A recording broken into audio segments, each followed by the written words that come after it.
Hello everyone, tasty টিপসে আপনাদের সকলকে স্বাগত। আজ আমি আপনাদের সাথে শেয়ার করব রাত্রে অবশিষ্ট ভাতের একটা সুন্দর রেসিপি। তার জন্য প্রথমেই নিয়ে নিয়েছি ভাত, টাটকা কিংবা অবশিষ্ট ভাত দুটো দিয়ে কিন্তু এটা হবে। আর নিয়েছি পেঁয়াজ, কাঁচা লঙ্কা, বাঁধাকপি, বিনস আর একটা ডিম।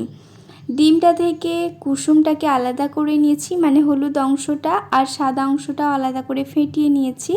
ফেটিয়ে রাখা ডিমের হলুদ অংশটা ভাতের সাথে খুব ভালোভাবে মাখিয়ে নেব। এতে ডিমের ফ্লেভারটা কিন্তু খুব সুন্দর আসবে।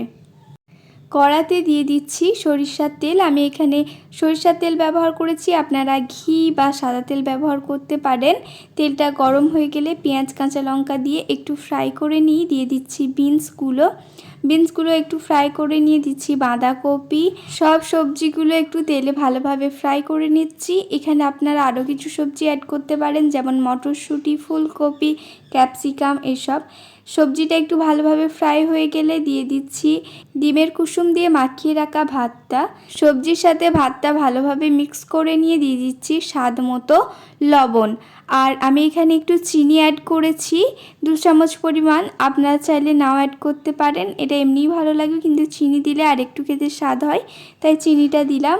এইবার দিয়ে দিচ্ছি ডিমের সাদা অংশটা দিয়ে 3 থেকে 4 মিনিট একটু ভালোভাবে ফ্রাই করে নিতে হবে। এই রেসিপিটা যদি একবারও না ট্রাই করে থাকেন তাহলে অবশ্যই ট্রাই করবেন। বাচ্চা থেকে বয়স্ক সবারই কিন্তু খুবই ভালো লাগবে। Thank you so much guys, আমার পাশে থেকে আমার 1K সাবস্ক্রাইবার কমপ্লিট করে দেওয়ার জন্য।